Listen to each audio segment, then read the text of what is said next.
Madam Vice President, Your Excellencies, Ambassadors, ladies and gentlemen. It's a pleasure to have you here in these premises of EU House in Latvia, and we are about to start a discussion, European values and challenges today. A warm welcome goes to our honorable guest, European Commission Vice President for Values and Transparency, Věra Jourova. Hello. Yeah. So the discussion will be held in English with translation into Latvian, so you can check your equipment and whether everything is all right. So you can ask afterwards questions in English and in Latvian. This is up to you, so we can translate it. And my name is Gundars Rēders. I'm journalist of Latvian TV. I used to work in Brussels for a couple years, some years ago. And also you can follow this discussion via Facebook page of EU House, so you can ask questions down there as well. And what else I can say? Before your introductory speech, Madam Vice President, I would like to ask you, of course, every topic I think we will discuss here today is implicated by this new reality, Russia's invasion. Do you remember what were your first thoughts? You woke up in the morning of February 24. Well, it was a horrible morning. It was shocking. But at the end of the day, I realized that it was not such a big surprise because it was hanging in the air.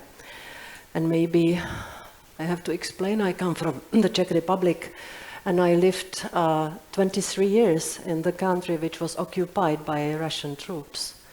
And so it gives you some special instinct, or some special feeling that Russia has, again, the imperial appetite. And they want their former Soviet Union territory back. And so it was a big shock, and I have to say I was relieved that then we quickly reacted on the new horrible reality through three things. The sanctions, one package after the other, help to Ukrainian refugees, and I want to thank Latvian people for helping, because I know you have a lot of 25,000 refugees here on the territory of Latvia, so thank you very much.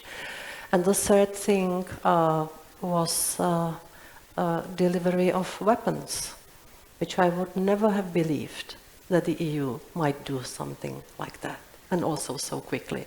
So big shock, horrible situation, horrible pictures and images of the most brutal war we could not imagine it could happen again, but also swift and courageous reaction, which I hope will sustain, because we have to keep what we are doing, and we have also to keep to keep the global reaction very strong.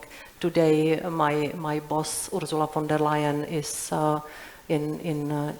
yesterday she was in Japan, and so it's part of the story that we try to keep the allies with us, because Europe now needs the global strong stance. And you see, it will look like that with me. You will want one sentence, and I will give you a longer explanation. So stop me if you please. Think it's... Floor is yours.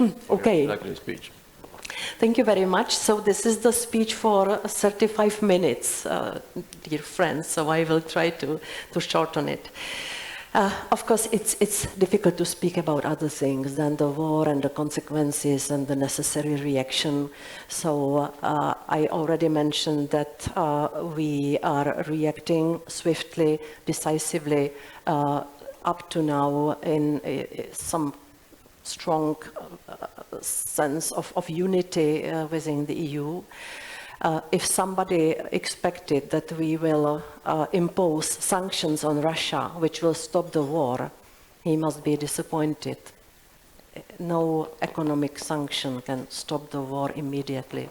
But I think that already now we see that we are devastating Russian economy, and we have to do this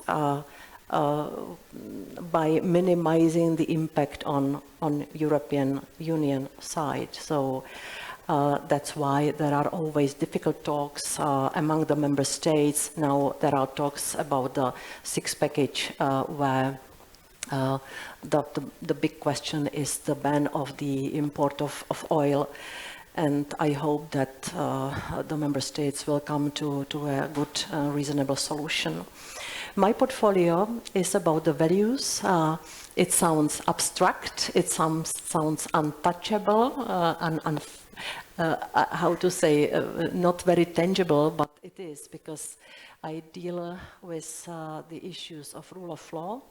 So we try to keep the principle of rule of law very high in the EU as such, and also in the member states. I deal with the issues related to freedoms, especially the freedom of speech, which is occupying now my mind, because we are in the war, when we had to take extraordinary measure to sanction some so-called media.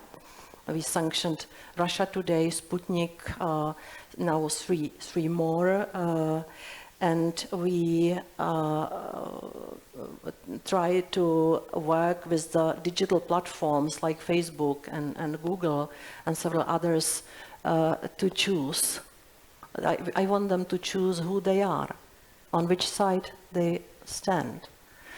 And we want them to proactively detect the pieces of pro-war, pro-Kremlin propaganda. So this is my work at this moment. But in normal peaceful times, I try to work also on creating better conditions for media and information flow under the holy principle of the freedom of speech for the whole European Union. So this is now a big topic for me, the media and the work of journalists. You know, when a politician says, I will protect the media and the journalists, it sounds a little bit like, yes, she wants to do it so that the media are on her side, which is not my plan at all. We are focusing in everything we do on creating the good conditions for the work of media and journalists. I will be concrete. We issued the recommendation to the member states to guarantee the security for the journalists in each country. The Latvian government already started to monitor the situation on the basis of the recommendation, and I think that they are taking measures. This is the reaction on rapidly increasing number of injured journalists in European member states. In 2020, we had more than 900 heavily injured journalists in 25 member states. And we also have some murdered journalists already in the EU. What is shocking that these murdered journalists announced before that they are under threat, and the police did not react, and it resulted in their assassinations. So we did this recommendation for a very strong purpose. 2 weeks ago, we adopted the legislation which should minimize the number of abusive court litigations against the journalists, so-called SLAPs. This is a pioneering work. We never did such a thing in European Union or in some member state. The point is that there are many powerful people who want to silence the journalists by means of starting numerous procedures at the courts. And we would like the judges to look into the case at the beginning, whether it is or it is not this abusive kind of litigation or process.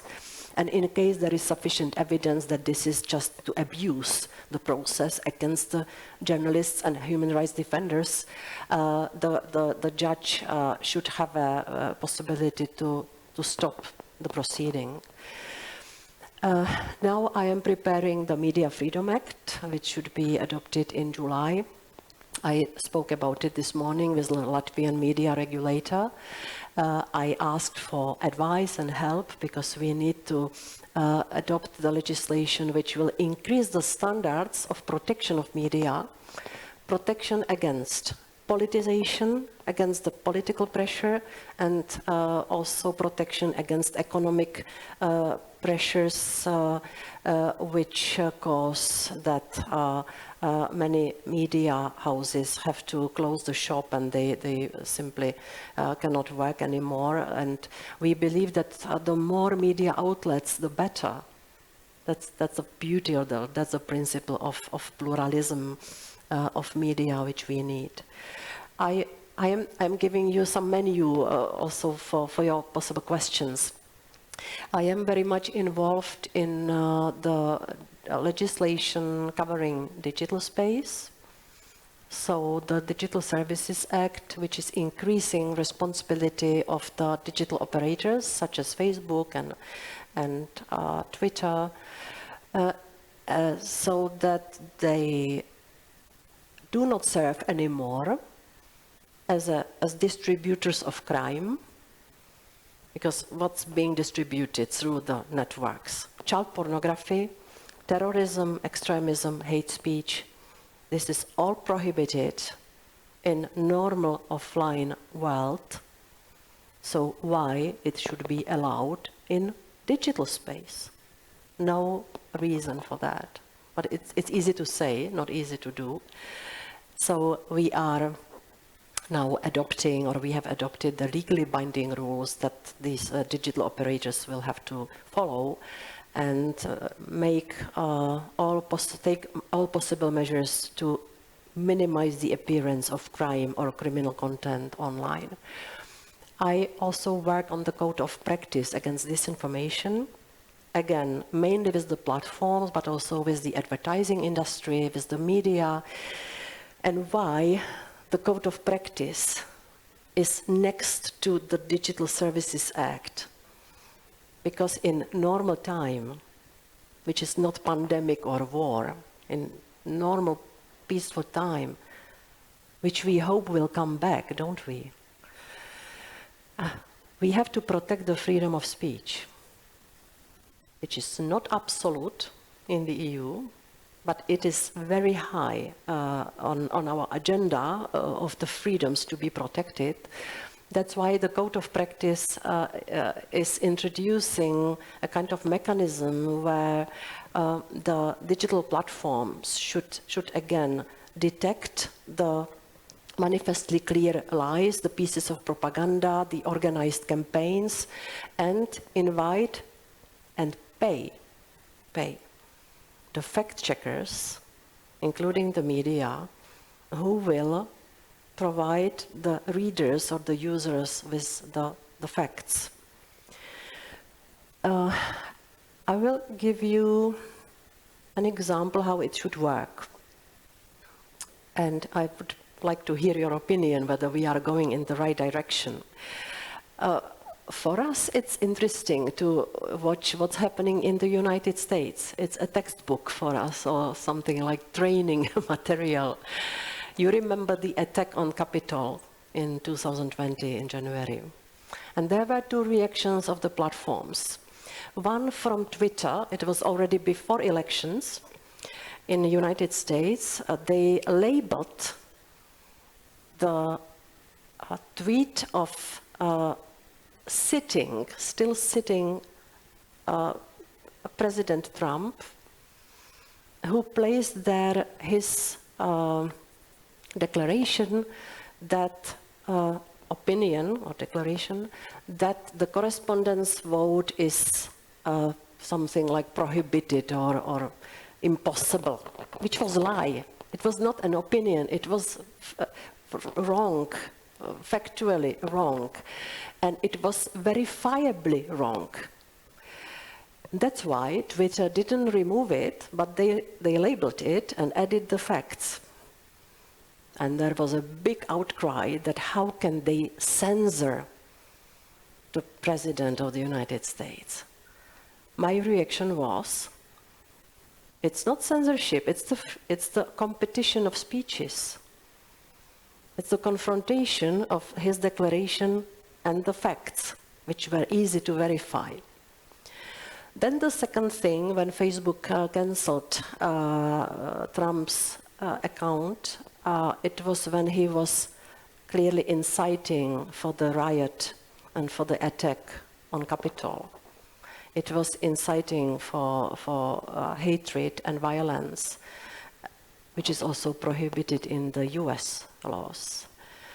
And there I had to say, I think Facebook bosses could not do otherwise when they saw that their network is being abused for organizing violence. So I kind of reacted on what they did in the United States as something like, yes, they did the right thing. The problem is that these reactions of Twitter and Facebook were the sole decisions of the bosses of those companies, without any legal framework. Just Mr. Zuckerberg woke up in the morning and he looked what's happening and says, let's cancel the account. And it should not look like that. And that's why in Europe we came with this Digital Services Act, which says what should be done in such cases. Because we want democratically adopted laws to also regulate the decisions of the bosses of the digital giants. Before GDPR, I went to Silicon Valley. I was responsible also for GDPR, and I went to Silicon Valley to explain what we want when it comes to protection of privacy. It was 2017. And I said that I go to Silicon Valley to kiss the ring of the digital bosses, or gods even. But after GDPR came into force in Europe, and now after we have this new set of rules, we should not speak about the digital gods anymore. These are the private bodies which should respect democratically adopted rules. Sorry, I was too long on this one. Absolutely, okay. But I always try to explain the philosophy of the digital, behind the digital regulation. Also, what is the philosophy throughout all the legislative pieces, including GDPR, that in digital space, you as individuals should not disappear. You must keep your individuality, your identity, your right to decide on what you want, even in the online space. You must not become just the element of the crowd, because crowd is something what totalitarian regimes love. Crowd is something what also the big advertising business loves, because it's easy to sell everything, be it political program or the shoes or some goods. If you understand what I mean, we didn't want in Europe to have the Europeans who will just become the easy to manipulate crowd online. And this is the philosophical, not ideological, rather philosophical background of what we do. I am still on page 2. What will you do to me now? Let's make some short stop and then you can continue. So you said that Zuckerberg is ready to cooperate with the European Commission. How do you evaluate? I spoke to all of the bosses of all the big ones. I will not name them, but with Mark Zuckerberg the discussion was a little bit difficult. We spoke about different things. He spoke about how Facebook is useful for communication, connecting people, and I said to him, yes, but you created the tribes again, the tribal arrangement, something which we tried to get rid in the modern society, that we want to live together, and you created the bubbles where it's easy to sell everything. He didn't get it, I have to say. We had some basic misunderstanding. But all the digital bosses understood that if they do not behave, which means if they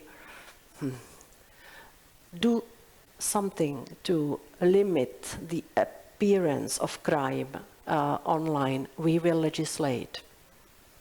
So they did not do enough, although we had a code of conduct against hate speech since 2016, but it was insufficient. And I have to say that to have a gentleman agreement with the digital world, it's this soft thing which doesn't enable you, for instance, to look into the algorithms. It doesn't give you a chance to understand what's happening in the black box. But what's happening in the black box is influencing heavily what's happening in the real life. That's why we had to come with the legislation. And Mark Zuckerberg, he said in Congress when he was, it was after Cambridge Analytica scandal, you remember that? He was in Congress and he said, give me the rules and I will obey with the rules. So this is what we are doing in Europe. You're doing. I go to Washington in June and I will try to sell our rules to the Congress, so we will see. Let's see. Any questions on media policy? Any questions? Any remarks? Yeah, ask me just anything. I know everything, of course. Yeah. And you can introduce yourself. Thank you very much. My name is Zaiga. I'm working in Society Integration Foundation, and we are also administrating the budget for media of commerce. And you were talking about digital space, and as I understood, it's about social media. But have you any thoughts about internet media? I mean, the real media, just an internet. Is there also something about that, about the regulation about that? And if I can ask any questions. So the second would be then about one member state in EU. You talked, and I think we all know that the European Union member states sorry, it's very important now, but what do you think about Hungary, about their opinion in all this situation, and about the unity, what they think about the war in Ukraine, and how they really, I would say, don't want to act united, and how do you see how this could resolve? Mm-hmm. There is a lot of disappointment among the member states. It's a bit sensitive to speak on behalf of the Commission and assessing the states. Yeah, but we try to remain neutral because this is the decision of the member states, which must be unanimous. So the sanctions need 27. And each member state has to make a very thorough analysis of the impact of the sanction of the concrete state. So this is not only the case of Hungary, and especially when it comes to the ban of oil, or the future, I hope, ban of Russian gas. It is a very serious decision-making for the leaders of every member state. And let's face the lucky fact that we are democracies still. About Hungary, I said several years ago that it is ill democracy because there are some elements missing. Yeah. Mr. Orbán was very angry that I use this word. But we are democracies, and the leaders have to have the blessing of the people to agree with the sanctions, which will mean that their citizens will have to sacrifice something or even suffer. It's not easy. But coming back to Hungary, it was already a disappointment for the allies within the Union, maybe also for the United States, I guess, that Hungary was very reluctant to help with this military part of the story, with the transportation of the weapons and the delivery of the weapons to Ukraine. And yes, it's noted that Hungary maybe doesn't have such a strong feeling of solidarity with Ukraine. It's disappointing for me as well. To call Volodymyr Zelensky the enemy, it's a really extraordinary position, which was, I think, shocking or disappointing for many. However, Hungary is a full-fledged member of the European Union. So they are sitting around the table, the Hungarian representatives around the table, and they have their full voice. Coming back to the media, we are not only looking at social media. We are covering, by the code of practice against disinformation, we are covering the whole range of media. It's voluntary, but we have a lot of digital platforms and the digital operators on board. We have a lot of advertisers. We have a lot of traditional media on board, and they all commit themselves to take action and to work against the disinformation, but not by censoring, but by delivering the facts, to get the facts right. And that's our approach. But again, this code of practice was, we gave some guidelines for how the code of practice with this broad participation should look like.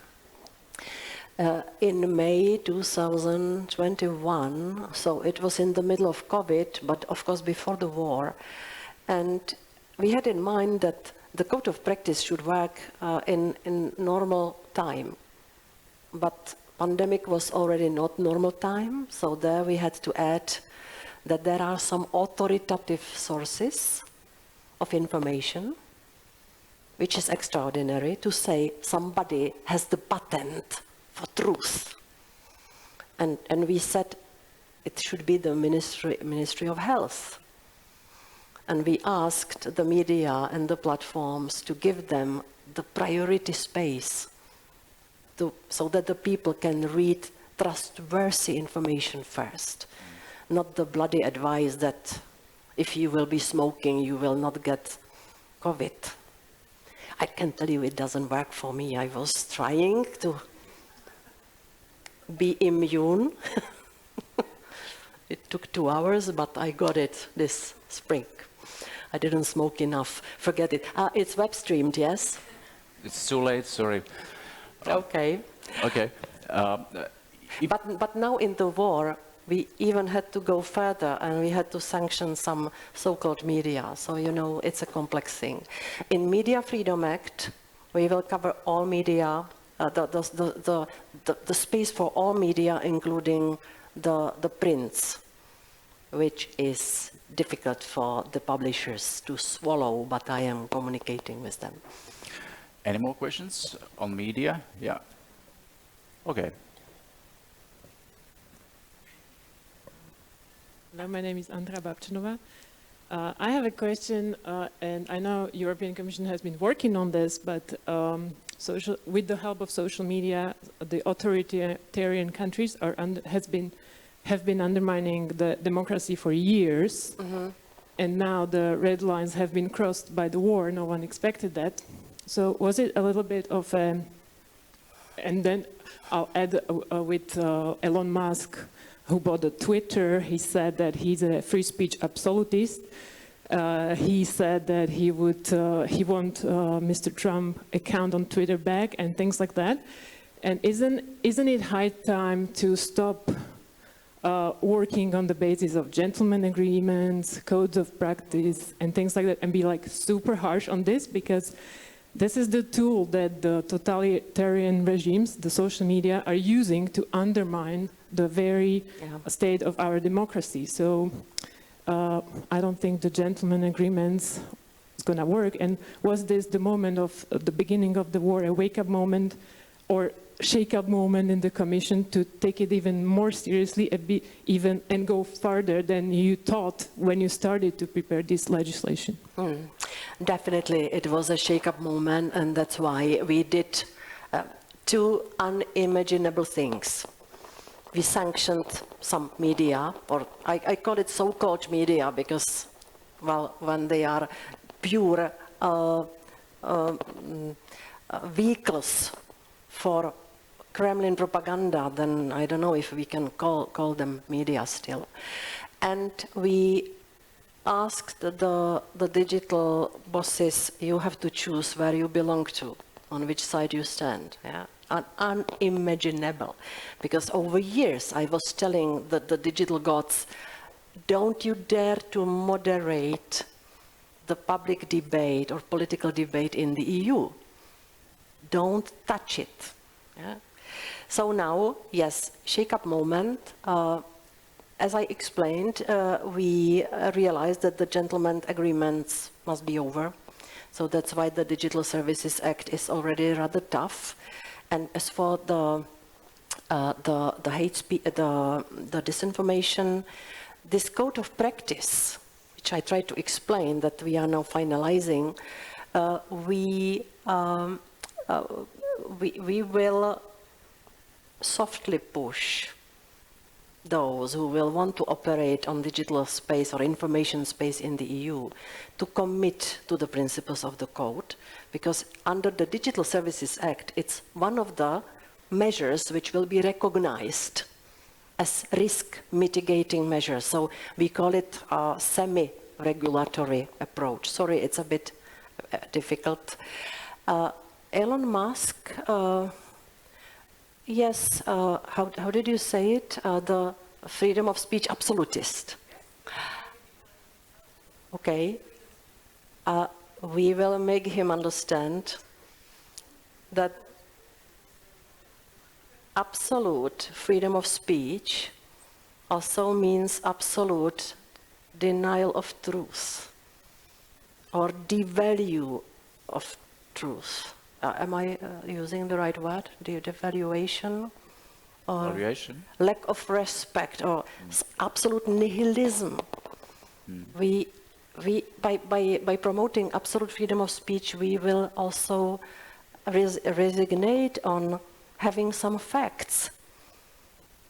When I see the pictures from Bucha, taken by many courageous journalists from all over the world, I have to believe, I believe as a normal person who is able of some critical thinking, that these are not hired actors or these are not people killed by Ukrainians. I don't know, that there are the facts which have to be recognized. And the alternative truth, which is the invention of Mr. Trump's spokesperson, this is the way to hell. So that's why we need the laws to also push the bosses of those digital platforms to recognize that there are some limits. Is it possible to make them legally responsible for spreading hate speech? I mean, digital bosses, digital kings.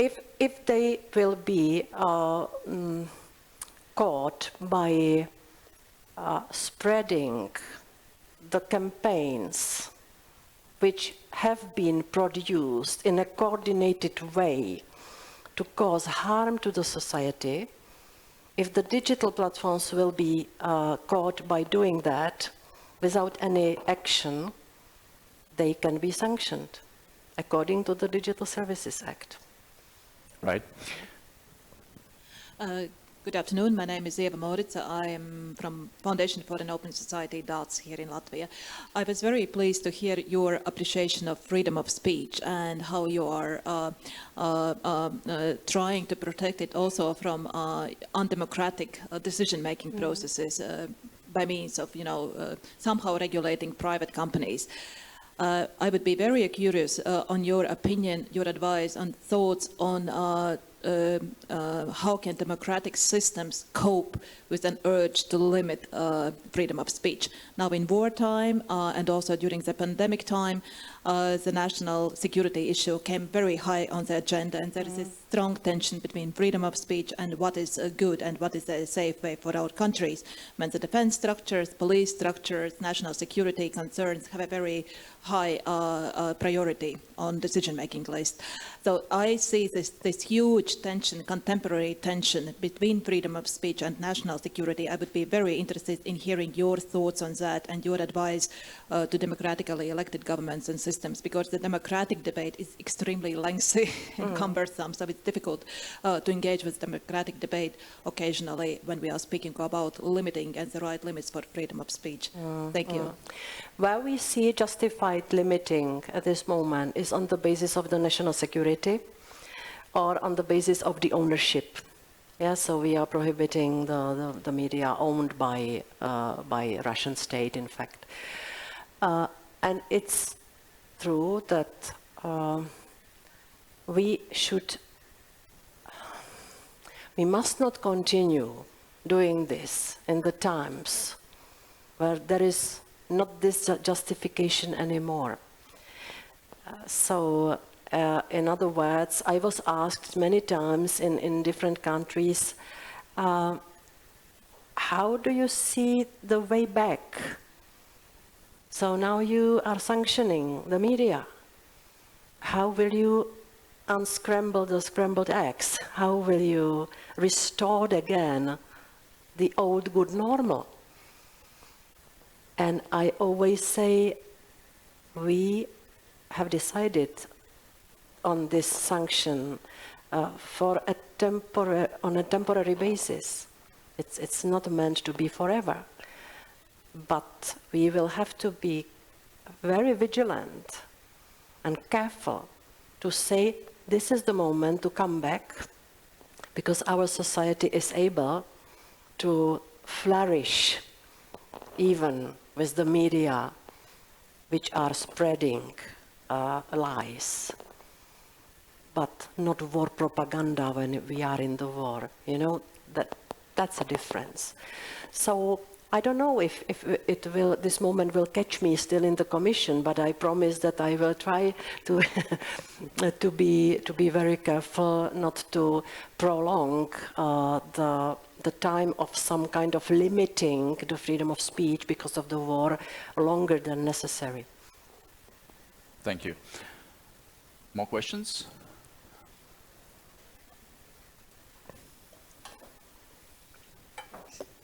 Good afternoon. Good afternoon. My name is Anda Rožukalna, and from 1st of March I have taken the brand new ombudsperson for public service media position here in Latvia, but my previous and still existing experience is related with media research, and I have been representing Latvia in this European Commission Media Pluralism Monitor since 2015.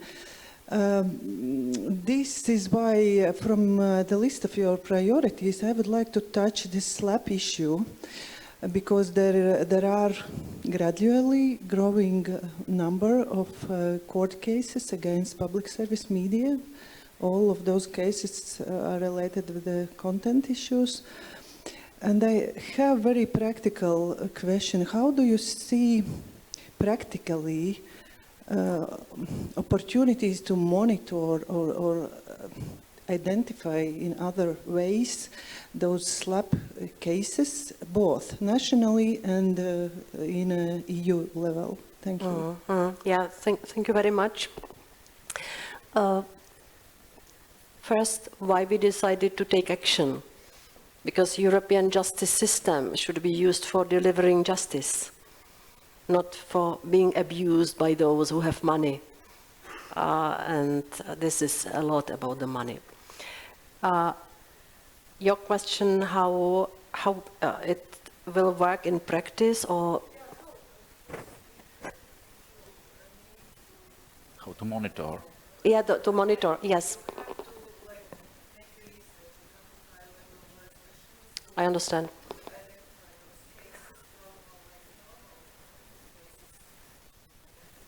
It was not easy to do the mapping now already, to understand on the basis of concrete data how big the problem is. Because I only try to legislate things where we see the problems in all the member states, and serious problems. And that's why I needed, the whole story started, by the way, I won't be long, but this will be personal story, don't worry. I had a very strong moment when I was in Malta at the cemetery next to the grave of the murdered journalist Daphne Caruana Galizia. It was in, I think, 2018, so 1 year after she was killed. And there were her parents and her sons and her sister, Corina. I spoke to her yesterday, by the way, and they described to me, within this framework of a horrible family tragedy, that they are still facing 47 lawsuits, the processes, mainly in the United Kingdom, because it's more costly, more lengthy, more difficult to defend. 47. And they, in fact, inherited almost all of the cases, all of the processes, because they were based on civil law. They didn't inherit the criminal cases. There were 5. Because the criminal cases, when the person is, when the person dies, then the process stops. But the civil law and administrative law cases fell on the family. And I still hear myself promising on that place next to a grave of Daphne, look, I will try to help, I will do something. And this something is this legislation. But we had to do the mapping, and it was not easy because there are some cases under civil law, under criminal law in member states, under administrative law, different variations of how these SLAPs are being done and what kind of institutions are being abused for that. But the Media Pluralism Monitor, on which you work, if I understand well, so thank you for that, is a very useful source of information, but only one. We really did a very good research, and then I decided to legislate. And in the so we have the directive, regulation, which says that those cross-border cases should be much more difficult. I will simplify that. And because I can only legislate the cross-border cases, I recommended the member states to take measures to minimize the possibility of the abuse of justice system for domestic cases. So the recommendation is already in force. So I am waiting for the reaction of the ministers of justice, whether they will initiate some legislative action. And in this recommendation, here only now I am coming to the answer, yeah? In this recommendation, we ask the member states to do the mapping and to share the data within the European platform.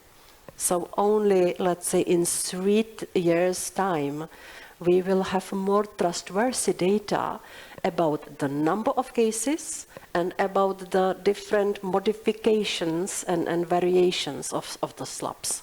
We are at the very beginning. Thank you. And now questions from digital platform, from Facebook. How can you define and promote European way of life? And how far are we from moving into the direction of EU federalization? All right. I don't like these labels.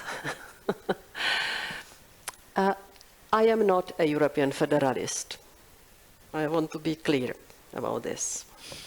I am in favor of gradual modeling the best possible way of peaceful coexistence of European member states, building prosperous single market, and this important layer of common values, which is my job. This is not ticking the boxes, yeah, which the work on the values, it's a permanent struggle. And I think that it should stay like that, that we are in a permanent discussion about what are the important things we need to do together, and which is the rest which should be left for the states, for the regions, for the municipalities, for the families. And this is called the principle of subsidiarity. I think that we should not lose this, because this is very important. Also important for the people to understand what's going on, because if we adopt the legislation which will interfere into very intimate family matters, it would not be the European Union I would myself like to have. Yeah? We have to be very proportionate and very careful, but also very, very strong on creating this layer of common thing. And now we see that it is existentially important to define what are the common things, also on the basis of practical needs. Just look at COVID. How we don't have any competence in health sector, or almost any. We have some coordinating role. But we had to do the common purchase of vaccines. We had to do the COVID passport, which enabled everybody to travel and to use the services, you know. And it was necessary to do it on European level. And we didn't have competence to do that, but it was a big risk. Or now the common purchase of the energies, of gas and other things. I think that the people will be with us, understanding why we do things together. Because this phrase that together we are stronger, now we see it in real practice. So federalization or not, for me this is an empty label. Okay. But talking about future, it will take decades for Ukraine to be accepted into the European Union. President of France has said it. He spoke about parallel European community structures. And what's your comment on that? I don't like it. My personal opinion is that we should speed up the process, not only with Ukraine, Moldova and Georgia, but also with Western Balkans. We should enable them to create the new part of the Union. What President Macron has in mind, and here I agree with him, that to have many more new member states, it will require some changes of the governance of the EU and the institutional adaptation. It will take years. But before the full membership, there will be some period, maybe not decades, I think years, periods for adaptation, when we already can do a lot of things together. A lot of things. I spoke to Western Balkan representatives many times, and in my field of justice, anti-corruption fight, digital regulation, I saw a lot of space for stronger cooperation and integration without the full membership. So I think that we should now make the most use of some transition period, but to help those countries to join us. It has incredibly big geopolitical existential meaning for the EU, because if we do not invite these countries, Russia will continue the aggression, and I think that it's not in our interest, I'm sure. Thank you. More questions, remarks? Yeah. Jana Hinková, ambassador of the Czech Republic to Latvia. Dobrý den. Dobrý den a děkuji za prezentaci. Thank you very much for your presentation. Just very shortly on Ukraine, the Czech Republic is the upcoming presidency within the EU, and of course candidate status, rebuilding, reconstructing of Ukraine and all these Eastern policy will be one of the very top and very important priorities of the Czech presidency within EU next half of this year. So, of course, still trying to unify the positions within the EU members and to come to the united position and united activity. Thank you once again for your presentation. One question, or maybe just to encourage you to say how you think about this. One step is mapping how is the situation with regards to, let's say, kind of criminal activities within the media or social media and social networks in the member states. Second step is the EU legislation on this, Digital Act, Code of Conduct, etc. And now the question on enforcement and the question of punishment, real punishment of those criminal activities within this framework. Could you shortly elaborate on those questions, because then we of course come again very closely to freedom of speech, freedom of opinion, etc. So, question on real enforcement and the punishment which should come. Yeah, speaking about the legislation, which is the Digital Services Act, which is mainly focused on illegal content. The enforcement has to be strong and precise. So each member state is asked to establish the structure or use some existing structure, but maybe they will establish something new to enforce the rules, which means, among other things, to have experts who will be able to look into the algorithms, so inside the system. And then when they find out that the operators are neglecting their duties, then there is a possible sanction of up to 6% of the global annual turnover. It's a huge sanction. In GDPR we have 4%, and it already hurts, and we already applied several big not we, but data protection authorities applied big sanctions.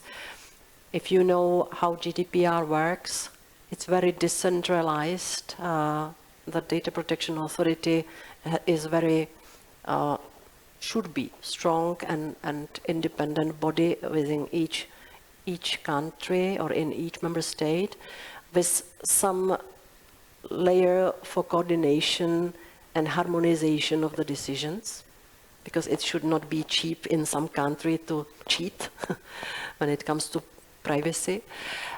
For the Digital Services Act, we decided to do more centralized model. So there will be those national structures, but also there will be some competence for the Commission to act in case of some big breach which covers several member states. So it is planned to not to neglect the enforcement. It will require a lot of experts, IT people, well paid. No, it won't be an easy thing. And one thing has to be said: the digital operators who will be obliged to respect the new rules also will have a lot of domestic experts who know the language, who know the law, who know the case law of the Constitutional Court, because inside the companies they will need to do the permanent monitoring of the space, and they will have to do it in all states equally, with equal quality in all member states' languages. So when you asked about the gentleman agreements, it's one of the reasons why we have to have legally binding rules, because the codes which we are running now have this gap that the platforms are more working in some languages, of course, in English, in French, in German, and the languages of smaller countries are unfortunately still neglected. Good. More questions? Actually, we have 5 minutes. Yeah, please. Good afternoon. My name is afternoon. Benoit. I work at the French Embassy. I have a question about the conference on the future of Europe. We understood that there was some dissatisfaction in some member states about the process. Do you think it took into account European values such as democracy to listen to the citizens? And will the conclusions, the recommendations be followed in your opinion, if you have some ideas? And do you think in general that the process was a success for the EU and the EU democracy? It was a great experiment. We tried to set the structure and the cooperation of those who are official representatives of the national parliaments, European Parliament, different bodies, and the people selected by a sample. We tried to create a structure where these two who represent others and those who represent themselves, which were individual citizens, that we tried to have them working together. At the end of the day, I think that the source of the dissatisfaction or some, I don't know, negative reaction is that it's true that those politicians, I will simplify that, had a tendency to propose the institutional changes and the changes of the treaty, some reform of the governance structure of the EU, while the citizens, of course, they brought their everyday problems on board. Of course, they came with the issue of social injustice, low salaries, low standard of living in some part of EU, unfair taxation. In my field, there was not sufficient protection of children online. For instance, I'm just picking from my memory what were the problems which the people came with. The people were very strong in asking the EU to do more in health sector.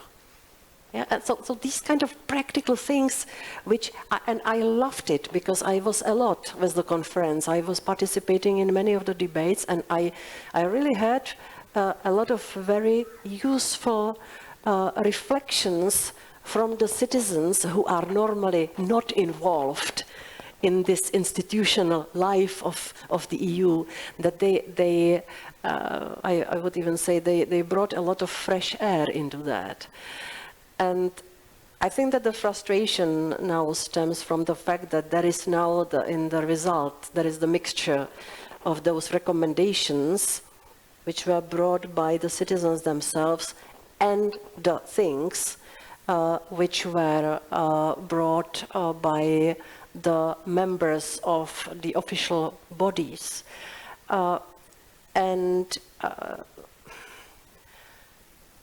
These institutional matters, like transnationalists and the unanimous versus majority vote, referendum and so on, so these more institutional things attracted also more attention of the media. So there is now the feeling that the conference served only as a vehicle for these institutional reforming plans and opening the treaty. But I don't agree with that. There are a lot of very useful recommendations, which I remember concrete people who came with these ideas, and we are going to work with them now. So it's not true that the conference was unsuccessful, but of course now the citizens will rightly so wait for what we are going to do with what they proposed. And the Commission takes it seriously. Thank you. Actually, we have a time to wrap up our discussion meeting. The very last question. It was actually 2 years ago. Question: the politician with whom you would switch place for one day. You answer: I think I would shift to Moscow and replace Vladimir Vladimirovich Putin. If I have one day, I would give Crimea back to Ukraine. It was 2 years ago. The same question today. What was your answer? What would be your answer? Would one day be enough to repair the horrible damage? I don't know. But of course, I would like to be Vladimir Putin and try to repair what he has done. But it will take much more time, and we will have to collect all our forces to do it collectively. And we will soon work on the proposal on the recovery of Ukraine. So, but this answer, by the way, caused some waves in Brussels. There were questions, what is she speaking about? Because they expected me to reply something, I don't know, maybe more abstract.